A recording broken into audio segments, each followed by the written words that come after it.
Right answer. If the radius of pitch circle of gear is 50 mm, radius of the pitch circle जो पता है ना बेटा, pitch circle क्या होता है, उसका रेडियस है 50 mm, value of addendum is 5 mm, what will be the radius of addendum circle. इतना इजी क्वेश्चन, लेकिन आपको सिर्फ पता होना चाहिए इसके बारे में, ये सब कुछ दिया क्या है। ठीक है, तो 30 सेकेंड आपके पास, तो बता दीजिए। पिच सर्कल जो है, पिच सर्कल उसका जो रेडियस है वो 50 है, अडेंडम का वैल्यू जो है 5 mm है, what will be the radius of addendum circle. चलिए ये देखिए मेरे बच्चा, अगर आप देखोगे हमारे पास एक होता है बेस सर्कल, एक होता है यहां पे अगर आप टीथ बना दोगे, मान लीजिए इस तरह से टीथ बना देते हैं, और यहां पे हमारे पास क्या होता है कि एक ये देखिए ये अलग कलर से बना देते हैं बेटा, ये अडेंडम सर्कल यहां होता है, ये अडेंडम सर्कल होता है, यहां पे पिच सर्कल होता है, ये पिच सर्कल है। तो ये यहां से लेके कह रहा है कि हमारे पास, ये देखेंगे, ये देखिए यहां से लेके यहां तक का जो रेडियस है वो दे रखा है 50, अडेंडम ये होता है अडेंडम, अडेंडम दे रखा है 5, तो बताइए कि अडेंडम रेडियस कितना होगा, यहां से यहां कितना होगा, 50 ये 5 ये 55 हो गया, तो 55 is the right answer, 55 is the right answer, 55 is the right answer. समझ आ गया बेटा, समझ आ गया, 55 इज द राइट आंसर।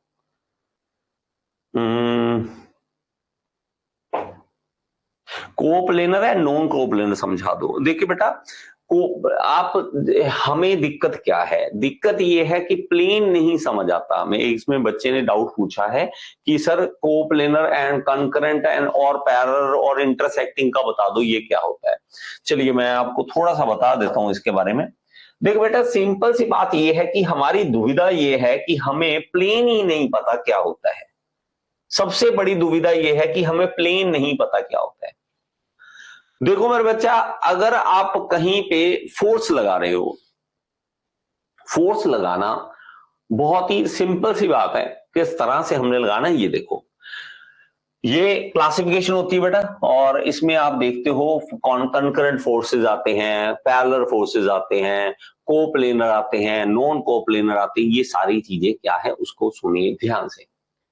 बेटा अगर मान लीजिए ये एक रूम की दीवार है, आप रूम में बैठे हो, रूम में बैठे हो, आप यहां बैठे हो, मान लीजिए मैं ऐसे बैठता हूं, मैं आप ऐसे बैठे हो, आप अपनी राइट साइड वाली दीवार के ऊपर जोर लगाइए, ऐसे राइट है, राइट साइड की दीवार, आपके राइट साइड की दीवार को आपने गिराना है। आप क्या करोगे, आप कहोगे भाई आ जा मेरे भाई, 5-6 भाई को बुलाओगे, उसको कहोगे सारे मिलके 10 भाई मिलके धक्का लगाओ। वो कहां धक्का लगाएंगे, वो इधर ही लगाएंगे ना, बात को समझना।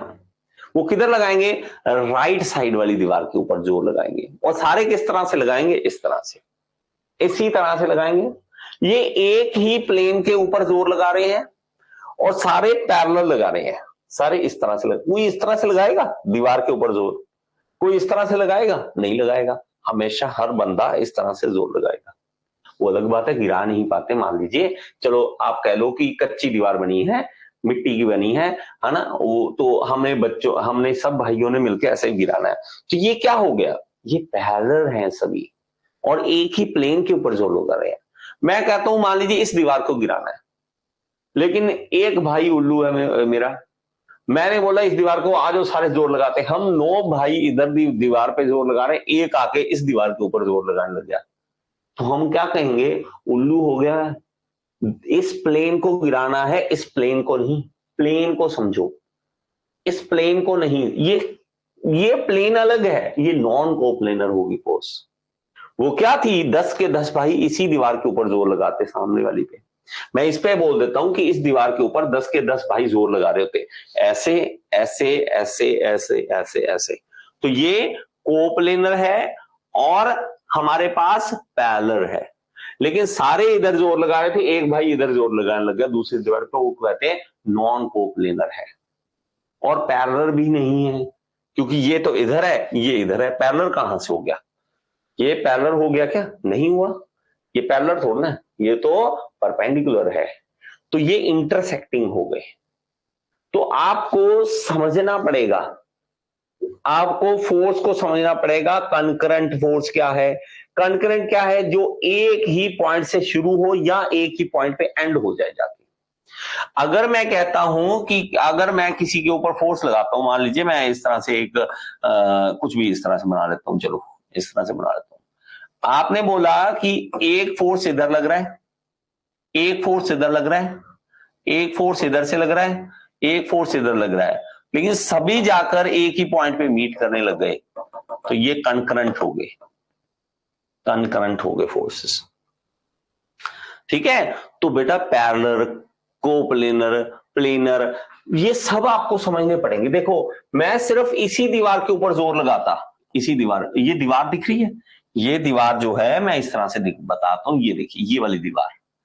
हमारी दुविधा यही है बेटा, हमें फोर्सेस या कुछ भी हम जिंदगी में तो सोचते ही नहीं कहां पे लग रहा है ना, हमें बुक्स में दिखता है, लेकिन सारी जगह पे, हर जगह पे हम, देखो आप खड़े हो, ऐसे खड़े हो, हम सब खड़े हैं, हम सब खड़े हैं, तो ये नीचे वाले प्लेन के ऊपर जोर लगा रहे हैं हम सारे, तो ये पैरेलल है और कोप्लेनर है, पैरेलल और कोप्लेनर है। हम सारे एक छत के ऊपर दीवार नीचे खड़े हैं, तो खड़े हैं, तो ये क्या हो गया? कोप्लेनर फोर्सेस हो गए। लेकिन अगर कोई बंदा ऐसे दीवार के साथ टच करके खड़ा हो जाता है, तो ये टेढ़ा भी हो गया और दो प्लेन के ऊपर जोर लगा रहा है। तो हमारे पास मेरा बच्चा एक बंदा यहां पैरेलली इस तरह से इसी दीवार को गिराने के लिए जोर लगा रहे हैं, ये देखो प्लेनर प्लेनर प्लेनर है। लेकिन एक बंदा आया आप में से, वो कहता नहीं भाई मैं तो इस दीवार को गिराने में जोर लगाऊंगा। तो पैरेलल तो है, ये दोनों पैरेलल हैं, पैरेलल है, देखो पैरेलल है दोनों, लेकिन प्लेन अलग अलग है। अब ये जो प्लेन है वो डिफरेंट है, ये वाला प्लेन। तो भाई को कहेंगे भाई क्या कर रहा है यार, इधर इस दीवार को गिराना है, उस दीवार को नहीं गिराना। तो कहां तू जोर लगा रहा है? ये देखो, ये नॉन कोप्लेनर हो गए फोर्स, लेकिन पैरेलल है। और लेकिन एक बंदा आप में से आया, वो बंदे को अकल नहीं थी, वो दीवार को गिराने के लिए ऐसे जोर लगा रहा है, खड़ा होकर ऐसे, ऐसे कौन जोर लगाता है दीवार गिराने के लिए? ऐसे कभी देखा है क्या? ऐसे कभी जोर ऐसे लगा रहा है, और वो ऐसे लगा रहा है खड़ा होके इस दीवार पे ऐसे। आप कहोगे क्या कर रहे हैं यार, क्या कर रहा है? पैरेलल लगानी है सबने। तो ये दोनों नॉन पैरेलल हो गए, नॉन पैरेलल है, लेकिन लेकिन कोप्लेनर है। प्लेन देख लो दोनों का सेम है, प्लेन उसी पे लगा रहा है जोर, लेकिन ये नॉन पैरेलल हो गए। अब तो समझ आ गया कि नहीं? अब तो समझ आ गया या नहीं? ठीक है, समझ आना चाहिए बेटा। जब आप लड़ाइयां करते हो ना, जब आप दो भाई के साथ कुर्सी के लिए लड़ाई लड़ते हो कि मुझे दे कुर्सी, वहां पे भी आप दिमाग लगा के देखो कि क्या चलता है। वो कहता है कुर्सी को एक तरफ से इधर खींचता है, वो इधर से खींचता है, दोनों पैरेलल लगाते हैं फोर्सेस। चलिए बहुत कुछ है करवाने को तो, ठीक है, चलिए आगे। ओके, अडेंडम सर्कल आप देख लीजिए, ये अडेंडम सर्कल है, ये पिच सर्कल है, ये मैंने आपको बता दिया। चलिए, what is the value of sensitivity of isochronous governor? Isochronous governor का सेंसिटिविटी का क्या वैल्यू होगा? चलिए इसका बता दीजिए बेटा, चलिए लीजिए, इसको बताइए बेटा।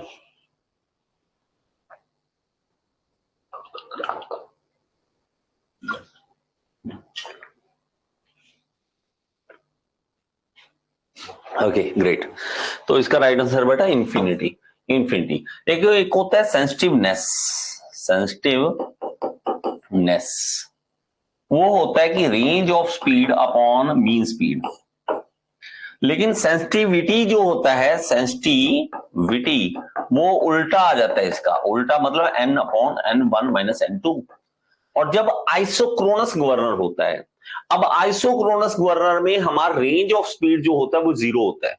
रेंज ऑफ स्पीड मतलब n1 माइनस n2 जो होगा वो जीरो हो जाएगा, जीरो हो जाएगा। तो वन ये n बाय जीरो कर देंगे तो वो इनफाइनाइट बन जाएगा, इनफाइनाइट। आइसोक्रोनस गवर्नर जब हम देखते हैं, आइसोक्रोनस गवर्नर जो होता है, आइसोक्रोनिज्म जो होती है, उसमें इनफाइनाइट सेंसिटिविटी होती है।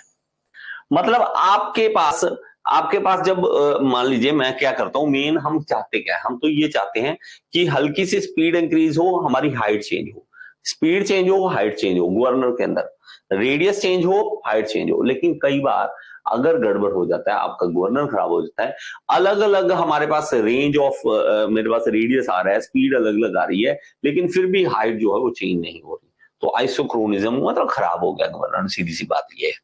चलिए, the curve formed by the face and the flank of tooth is known as, face और फ्लैंक ये नहीं पता तो भाई क्या करेंगे हम, तो फेस हमारे पास कहां होता है, फेस और फ्लैंक, ये देखिए ये है फेस, ये देखिए ये फेस बोलते हैं, हाफ पोर्शन को, ऊपर वाले पोर्शन को, टूथ के ऊपर वाले पोर्शन को फेस बोल देते हैं, ये देखिए। और फ्लैंक हमारे पास होता है इसके नीचे वाला, इसके नीचे वाला जो है पोर्शन वो हम यहां पे दिखाते हैं, ये देखिए ये फ्लैंक है, ये फ्लैंक है। तो इन दोनों को जोड़ने वाला जो होता है ये कर्व जो होती है, तो मेरे पास क्या है, ये वाली कर्व, इसको क्या कहेंगे, इसको कहेंगे बेटा प्रोफाइल, इसको क्या बोलेंगे हम, प्रोफाइल बोलेंगे। तो profile is the right answer, profile is the right answer, ठीक है बेटा। सर सेंसिटिविटी 0 कब होगी, सेंसिटिविटी कौन सा गवर्नर, बेटा देखिए सेंसिटिविटी को आपको समझना पड़ेगा, सेंसिटिविटी क्या चीज है और सेंसिटिवनेस क्या चीज है। सेंसिटिविटी आप देखते हो तो उसमें क्या आ रहा है हमारे पास, मीन स्पीड जब 0 हो जाए, अब मीन स्पीड 0 करना ये कहां से आ जाएगा, तो ये कंडीशन अलग अलग है, ठीक है। चलिए आगे, ओके चलिए, the strength equation for rivet in single shear, single shear जब होता है तो मेरे पास मेरे बच्चा मान लीजिए एक प्लेट है, इस तरह से एक प्लेट है, ये एक प्लेट है और यहां पे एक रिवेट लगा रखा है, ये रिवेट लगा दिया मैंने, ओके ये लगा दिया, तो ये यहां से कटेगा, ये यहां से कटेगा, राउंड है तो ये कैसा आएगा, π/4 d स्क्वायर इंटू टाउ, तो मेरे पास कौन सा आंसर आ गया, ए इज द राइट आंसर। चलिए, the substance used in the reduction of friction between two surface, वह कहता है कि फ्रिक्शन को रिड्यूस करने के लिए क्या लगाते हैं, रेफ्रिजरेंट, सॉल्वेंट, लुब्रिकेंट। अरे मेरे बेटा लुब्रिकेंट, बच्चों जैसे क्वेश्चन मत पूछे तो ज्यादा अच्छा है। Choose the principle which is not used in the solution making the problem related to friction, friction के साथ जो रिलेशन रखते हैं ऐसे जो है वो प्रिंसिपल कौन सा इसमें नहीं लगता, principle conservation of energy, principle of work and energy, principle conservation of momentum, या डी एलेम्बर्ट्स प्रिंसिपल, तो इसमें से कौन सा नहीं लगता, तो मेरे बच्चे इसमें से जो नहीं लगता वो है principle of conservation of energy, कि हमारे पास एनर्जी उतनी की उतनी रहेगी, ऐसा कोई भी प्रिंसिपल हम फ्रिक्शन से रिलेटेड प्रॉब्लम को सॉल्व करने में नहीं लगाते। वर्क एंड एनर्जी का लगा सकते हैं, कंजर्वेशन ऑफ मोमेंटम का लगा सकते हैं, डी एलेम्बर्ट्स होता ही फ्रिक्शन के लिए है, so A is the right answer. The term G and theta, G क्या होता है बेटा, modulus of rigidity, modulus of rigidity, तो और थीटा, थीटा क्या होता है, तो एंगल कितना आप टर्न करें, एंगुलर डिफ्लेक्शन होता है, तो हमारे पास ये सी इज द राइट आंसर। इसके अंदर पूछा है जी और थीटा क्या है, जी और थीटा क्या है, modulus of rigidity and angular deflection of shaft. चलिए, the value of coefficient of friction between the box, देखिए एंड द सरफेस इज 20, एक सरफेस है हमारे पास और एक मेरे पास बॉक्स पड़ा है, यहां पे हम बना देते हैं कि यहां पे एक बॉक्स पड़ा है और इन दोनों के बीच में जो फ्रिक्शन कोएफिशिएंट ऑफ फ्रिक्शन है यहाँ पे वो म्यू है, वो है 0.2 which prevent the box from sliding, slide नहीं करने दे रहा, ये म्यू जो है फ्रिक्शन नहीं स्लाइड कर रहा। If the box decelerate with A, मतलब ये है बॉक्स जो है वो ए की स्पीड से कम हो रही है उसकी speed, calculate the deceleration if the force applied is M A, तो अगर इसको एम ए फोर्स लगा रहे हो एम ए, तो इसके कारण आप फोर्स लगा के लेके जा रहे हो लेकिन उसके कारण डी एक्सेलरेट हो रहा है, ये म्यू उसको रोक रहा है, तो हमारे पास क्या पूछा हुआ है, then calculate the deceleration, deceleration आपको पता करना है कितना है, तो इस केस में आप क्या करोगे, देखो मेरे बच्चे हमारे पास इस केस में हमारे पास क्या है, ये नीचे की ओर mg फोर्स, mg क्या है इसका वेट, और उसका रिएक्शन कितना मिलेगा ऊपर की ओर r। अब मेरे पास देखिए F जो फ्रिक्शनल फोर्स होता है वो क्या होता है म्यू r, फ्रिक्शनल फोर्स जो होता है म्यू आर होता है फ्रिक्शनल फोर्स। और अगर आप देखोगे फोर्स जो इसको खींच रहा है वो क्या है, एम ए, मतलब इन दोनों को इक्वल कर सकते हो आप। फोर्स ऑफ फ्रिक्शन क्या होता है, फोर्स ऑफ फ्रिक्शन जो है, फ्रिक्शन के कारण जो फोर्स हो रहा है वो किसके इक्वल होता है, फोर्स जो इसको मूव करने में काम आता है। तो फोर्स ऑफ फ्रिक्शन जो है दोनों इक्वल कर दीजिए, दोनों इक्वल कर दीजिए, mu R is equal to m a और हमारे पास आर क्या है, R equal to m g है, आर इक्वल टू क्या है, एम जी। लीजिए मेरे बच्चे, ये हमारे पास आ गया और m से m कट जाएगा, ओके। और g आपको पता है, म्यू आपको पता है, बस और क्या करने रह गया, कुछ भी नहीं, a आप निकाल दोगे। म्यू कितना है 0.2, g कितना है 9.8, तो इससे आप वैल्यू आप निकाल दीजिए, ठीक है, निकाल दोगे तो ये आपके पास क्वेश्चन जो हो जाएगा, ठीक है। इस क्वेश्चन को आप इस तरह से कर सकते हैं। चलिए आगे चलिए, आगे चलिए, ओके। तो इसका एग्जैक्ट वैल्यू जो आ जाएगा वो आ जाएगा 0.2, तो 2 मीटर पर सेकंड के, अगर इसको मैं 10 ले लेता हूं तो 2 के करीब आ जाएगा, 2 तो दे रखा है तो इसको 10 ले लीजिए, 0.2 इंटू 10 मीटर पर सेकंड स्क्वायर ले लेंगे तो ये आ जाएगा 2 आ जाएगा हमारे पास value, 2 is the right answer. चलिए आगे, calculate the value of shear stress in the solid circular shaft of diameter 0.1। तो शियर स्ट्रेस आपको पता करना है, ओके, और मेगा पास्कल में आंसर देना है आपको, मेगा पास्कल में। इन द सॉलिड सर्कुलर शाफ्ट, एक शाफ्ट है जो क्या है, सॉलिड है और सर्कुलर शाफ्ट है, ये रही, और इसका डायमीटर जो है, डायमीटर दे रखा है 0.1 metre, which is subjective to torque, एक टॉर्क लग रही है इसके ऊपर, टॉर्क लग रही है कितनी, 10 किलो न्यूटन मीटर। तो हमारे पास टाउ निकालना है बेटा, टाउ निकालना है, जल्दी से, अगर आपको आता है तो करिए, नहीं तो वेट कीजिए। लीजिए बेटा, इसको क्लिक कीजिए और आंसर बता दीजिए जल्दी से बेटा।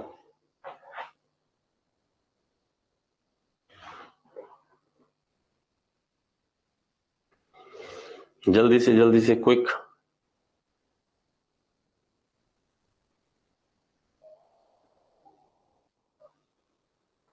चलिए, नहीं चलो कोई बात नहीं बच्चों, आपको करना तो पड़ेगा बेटा, T by J tau by R, इस इक्वेशन को लगाना है हमें, बस और कुछ नहीं, इस इक्वेशन को लगाना है और काम खत्म।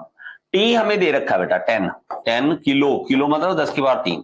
जे क्या होता है, जे होता है पाई बाय 32 डी की पावर 4, पाई बाय 32 डी की पावर 4, पाई 32 ऊपर ले जाइए, 32 बाय 32 डी की पावर, डी कितना है 0.1 की पावर 4 इक्वल टू टाउ निकालना है, आर कितना है 0.1 का हाफ बाय 2 कर दीजिए, तो टाउ निकाल दीजिए बेटा, कैलकुलेशन ही है, कैलकुलेशन कर लीजिए, कैलकुलेशन करने के बाद आपके पास आंसर जो आएगा 50.93 आ जाएगा। लीजिए बेटा, ये आंसर आ जाएगा। बस आपको ये समझना था कि ये करना कैसे है, क्या क्या गिवन है, उसी के हिसाब से हमें दिमाग लगाना पड़ता है कि क्या लग सकता है इसके अंदर formula. T by I P, T J मतलब जे को आई पी भी बोल देते हैं, polar moment of inertia, T by J tau by R, ये फॉर्मूला लगा के हम आंसर निकाल देंगे। चलिए आगे, The Young's modulus and thermal stress developed in the steel rod of diameter 2 cm and length of 2 meter is 200 gigapascal।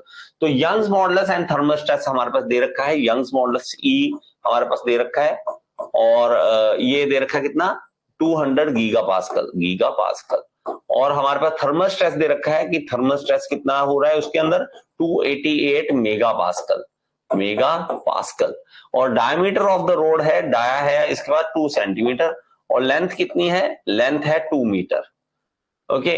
This experience heating from temperature 30 to 150, temperature जो है वो पहले था 30 और फिर हो गया temperature 150। The rod has been restricted in its original position, इसको दबाया गया यहीं पे, तो अल्फा बताइए कितना है, तो अल्फा बताइए कितना है, कर सकते हो बेटा, कर सकते हो या नहीं, जल्दी से बताइए, जल्दी से बताइए बेटा, या मुझे ही करवाना पड़ेगा। ये बड़ी दुविधा बेटा, आप में से बच्चे जो हैं स्पीड अप नहीं करते हो तो हमें ही करवाना पड़ता है, आखिरकार हमें ही यहाँ पे आना पड़ता है। चलिए, तो थर्मल स्ट्रेस जो है, थर्मल स्ट्रेस जो है वो क्या होता है, अल्फा ई डेल्टा टी, बस। अब देखिए ई दे रखा है, डेल्टा टी दे रखा है, थर्मल स्ट्रेस दे रखा है, हमें करना है कुछ भी नहीं, ये फालतू की चीजें दे रखी है, हमें जरूरत ही नहीं है इनकी, हमें इनकी जरूरत ही नहीं है। तो इसी में से अब फालतू देने के कारण हम उलझ जाते हैं। थर्मल स्ट्रेस जो है वो कितनी है, थर्मल है 288 मेगा, मेगा कितना, 10 की पावर 6। और अल्फा, अल्फा हमें निकालना है, ई हमें गिवन है, ई कितना गिवन है 200 गीगा, गीगा कितना हो 10 की पावर 9। डेल्टा टी टेम्परेचर का चेंज कितना है 150 और 30 में 120 का चेंज है, लीजिए 120, अल्फा निकाल दीजिए, बस अल्फा निकाल के आंसर ले लीजिए, अल्फा निकाल के आंसर है। The value of normal stress is dash in the plane of maximum shear stress. अब ये है क्वेश्चन जो है घुमाने वाला, ठीक है, थोड़ा सा घुमाने वाला क्वेश्चन है, आप भी दिमाग लगाइए इसके ऊपर, या आपको कह सकते हो अगर सुना हुआ है तो आप बता सकते हैं इसका आंसर। लीजिए बेटा, और जो भी ऑफलाइन देखता है, रिकॉर्डिंग देखता है, उसको भी कहता हूं बेटा, ये नहीं है कि ये कोई क्वेश्चन पुराने हो गए, ये वही क्वेश्चन रहने हैं, इसके कॉन्सेप्ट वही रहने हैं। आप भी क्वेश्चन जो करते हो जल्दी से दिमाग में आंसर सोचा कीजिए और अपने आप को नंबर दीजिएगा। अगर मैं 30 क्वेश्चन करा रहा हूं, 30 में से आपके कितने ठीक हो रहे हैं, जिस दिन आपके 30 में से 27, 25, 26, 27 इतने ठीक होने लग जाएं तो आप समझ लीजिए कि आपकी तैयारी है। और अगर 30 में से आपके 10 ठीक हो रहे हैं, 15 ठीक हो रहे हैं, तो आपकी तैयारी कभी भी नहीं सही है। तो 30 में से अगर 10 ही हो रहे हैं तो बेवकूफ हो, अभी कोई तैयारी नहीं की आपने, अभी भी सिर्फ टाइम पास कर रहे हो आप। 30 में से 15 हो रहे हो, थोड़ी सी अभी तैयारी स्टार्ट ही की है आपने। 30 में से 20 क्वेश्चन कर रहे हो तो आपकी तैयारी ठीक है, लेकिन अभी और करने वाली है। 30 में से 25 या 27 आपके आ रहे हैं, तब आप कह सकते हो कि हाँ सर मुझे कुछ आता है, ठीक है। चलिए, इसका राइट आंसर क्या है, इसका राइट आंसर है none of these. None of these कैसे बेटा, देखिए ये कह रहा है वैल्यू ऑफ नॉर्मल स्ट्रेस कितनी होगी in the plane of maximum shear stress. Maximum shear stress अगर हो, देखो बेटा मैक्सिमम शियर स्ट्रेस कहां पे होती है, अगर आप देखोगे मैक्सिमम शियर स्ट्रेस होती है जब ये लाइन बिल्कुल सीधी हो जाए, ये वाली मैक्सिमम शियर स्ट्रेस होती है यहां पे। आपको याद हो मोहर सर्कल में हम देखते हैं कि ये मैक्सिमम शियर स्ट्रेस की लाइन ये होती है। जब यहां पे कोई लाइन आती है तो हमें पता है कि यहां पे नॉर्मल स्ट्रेस हमें कुछ ना कुछ तो मिलता है।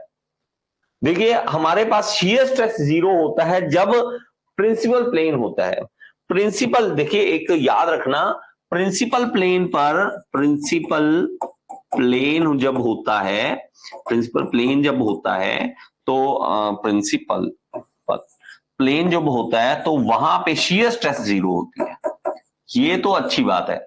लेकिन मैक्सिमम शियर अगर कहीं पर है तो नॉर्मल स्ट्रेस की वैल्यू कुछ ना कुछ तो होगी ही, इसलिए नन ऑफ दिस होगा। The value of normal stress in the plane of maximum shear may और मे नॉट बी 0, हो भी सकता है 0 और नहीं भी हो सकता, जरूरी नहीं है कुछ, तो इसलिए कुछ ना कुछ तो वैल्यू होगी, इसलिए वो none of these is the right answer. Which of the following column has the formula for the Euler's buckling load as pi square E by L square? तो मेरा बेटा देखो pi square E I by L square, ये L E square होता है, लेकिन L E जो है एल के इक्वल कब होता है, क्योंकि एल ई की जगह पे एल लिखा हुआ है, वो होता है जब जब जब कॉलम दोनों तरफ से हिंज हो, दोनों तरफ से हिंज हो कॉलम, तब ये एल ई जो है एल के इक्वल आ जाएगा। तो यहां पे एल ई की जगह पे हम एल लिख देंगे, सिर्फ लीजिए एल लिख देंगे, तो हमारे पास column with both end hinge आ जाएगा, right answer. If the maximum value of bending moment is in simply supported beam is 6.75 kilonewton and the diameter of the beam is 75 mm, calculate the maximum value of bending stress।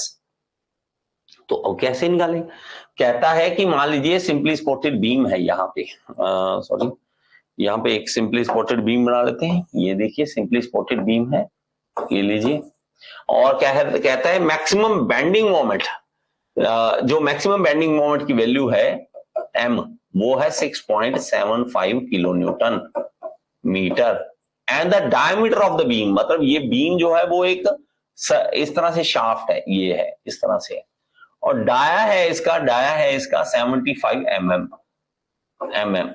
Calculate the maximum value of bending stress, maximum value of bending stress बताइए कितना होगा। तो M sigma B diameter, इसको देख के एक चीज तो पता लग रही है क्या, ये फॉर्मूला है बेंडिंग मोमेंट का। बेंडिंग हम इक्वेशन जब लगाते हैं M I engineer then stress y, stress y, ये फॉर्मूला लगना है। एम हमारे पास है, आई हम निकाल सकते हैं क्योंकि डायमीटर हमारे पास गिवन है। वाई क्या होता है, वाई होता है हमारे पास यहां से लेके यहां तक का मैक्सिमम वैल्यू। तो वाई क्या है, डी का हाफ, डी का हाफ। तो सिग्मा बी हमारे पास निकालना है, एम हमारे पास है, आई हम निकाल सकते हैं। तो भाई रह क्या गया, और क्या रह गया, आई जो है हम वो निकाल सकते हैं, उन सब वैल्यूज को डालकर हम आंसर ले लेंगे बच्चे, और तो कुछ भी नहीं। तो हमारे पास इसके अंदर जब फॉर्मूला लगाएंगे तो M I sigma b by y ये फॉर्मूला लगाएंगे, और इसके साथ हम जब लगाएंगे दूसरा फॉर्मूला कौन सा, पाई बाय 32, ये हमारे पास आई आ गया, आई की वैल्यू लगाएंगे पाई आई, ओके। तो ये डी जो है डायमीटर, डायमीटर को आप मीटर में ले लो बेटा, डायमीटर मीटर में ले लो, मीटर में मतलब अगर 075 मीटर लगा लीजिए क्योंकि यहाँ पे ये मीटर में है। तो हम इसके हिसाब से फॉर्मूले से आपको आंसर दे सकते हैं, 0.075 बन जाएगा, एग्जैक्टली यही बन जाएगा, ठीक है। तो हम इसके हिसाब से आंसर दे सकते हैं। कर सकते हो या नहीं, कर सकते हो या नहीं, जल्दी से बताइए। अगर कर सकते हो तो बहुत अच्छी बात है बेटा, नहीं कर सकते तो भाई हमें करवाना पड़ेगा, ठीक है। तो ये हमारे पास ये दे रखा है, ये किलो न्यूटन में है, इसको किलो को 10 की पावर 3 लगा देना, और आई की वैल्यू जो है मोमेंट ऑफ इनर्शिया का फॉर्मूला लगाना और आंसर ले लेना। चलिए ठीक है बेटा, आपको पता लग गया। The value of principal stress at a point in a plane stressed element is sigma x इतना है, sigma y भी 500 है। Calculate the value of normal stress acting at the 45, तो ये आपको बताना है 45 डिग्री पे जब हमारे पास होगा तो इसका राइट आंसर क्या होगा। तो मेरे बच्चे इसके अंदर फॉर्मूला जो है वो आप लगाएंगे sigma x plus sigma y by 2, ये फॉर्मूला मतलब मैक्स प्रिंसिपल स्ट्रेसेस दो होती हैं, ठीक है, सिग्मा एक्स और सिग्मा वाई दो वैल्यू होती हैं। तो वैल्यू ऑफ नॉर्मल स्ट्रेस निकालना है। जब नॉर्मल स्ट्रेस आप निकालते हो तो वो इस तरह से निकलती है sigma x plus sigma y plus sigma x minus sigma y by 2 और कोस 2 थीटा। लीजिए बेटा, बस इसको फॉर्मूला लगा लीजिए और ये आपके पास आंसर आ जाएगा। कर लोगे ये तो 500 की वैल्यू और तो कुछ नहीं है। कोस 2 थीटा 2 थीटा थीटा कितना 45 है, तो 500 1000 है, 1000 डिवाइडेड बाय 2 आ गया 500 आ गया। तो ये तो हमारे पास कितना 500 ये तो हमारे पास जीरो ही हो जाएगा, उसको चेक करने की जरूरत ही नहीं है। लो ये तो जीरो ही हो गया, तो ये आ गया 500, तो ये सिग्मा एन कितना आ गया 500, काम खत्म। ये तो बहुत आसान हो गया क्वेश्चन, ये ज्यादा ही आसान हो गया। चलो, choose the correct equation for the acceleration in terms of distance and velocity. Distance और वेलोसिटी के टर्म्स में हमें बताइए, choose the correct equation for acceleration. Acceleration के लिए बताइए कौन सा ऑप्शन होगा। लीजिए बेटा, ऑप्शन है और यहां पे आपको बताना है 26 का ABCD। लीजिए ऑप्शन है और आंसर बताइए जल्दी से, क्विक। नेक्स्ट क्लास भी स्टार्ट करनी है हमने।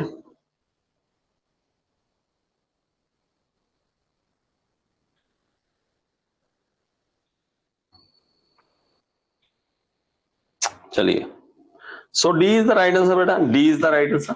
जब एक्सेलरेशन निकालते हैं तो हमारे पास डिस्टेंस जो है उसका स्क्वायर कर देते हैं हमारे पास, और वेलोसिटी हमारे पास सीधा डिफरेंशिएशन हम वेलोसिटी का निकालते हैं, दोनों से हम एक्सेलरेशन निकाल सकते हैं।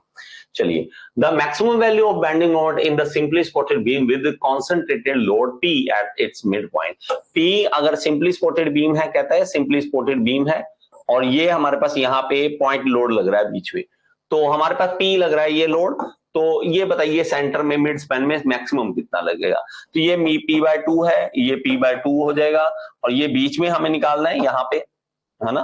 तो हमारे पास ये लेंथ कितनी हो जाएगी, ये L/2 हो जाएगी और ये कितने होगी L/2 यहाँ पे निकालना है।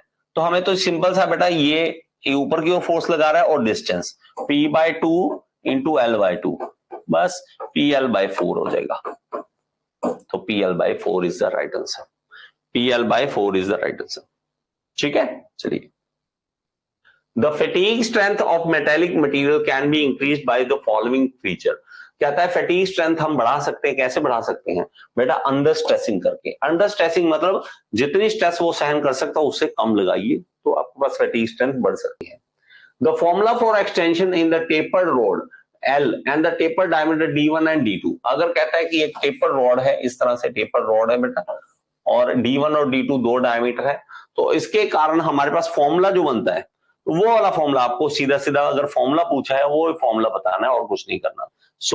अगर कोई टेपर रॉड है और इसके ऊपर टेंसाइल लोड लग रहा है, इस तरह से टेंसाइल लोड लग रहा है, ये हमारे पास डायमीटर जो है D1 और D2 दो दे रखे हैं, तो इसके कारण जो फॉर्मूला बनेगा 4PL upon pi E D1 D2 बनेगा। चलिए, आई होप कि आपको ये वीडियो पसंद आया होगा। अगर आपको पसंद आए तो एक बार लाइक का बटन दबा दें यार, और कमेंट बॉक्स में जरूर बताएं कि आपको समझ आया या नहीं आया। और अगर आप SSC JEE की तैयारी करना चाहते हैं तो यहाँ पे ऐप का लिंक दे रहा हूँ, ऐप जरूर डाउनलोड करें। Thank you so much. Next video में फिर से मिलेंगे।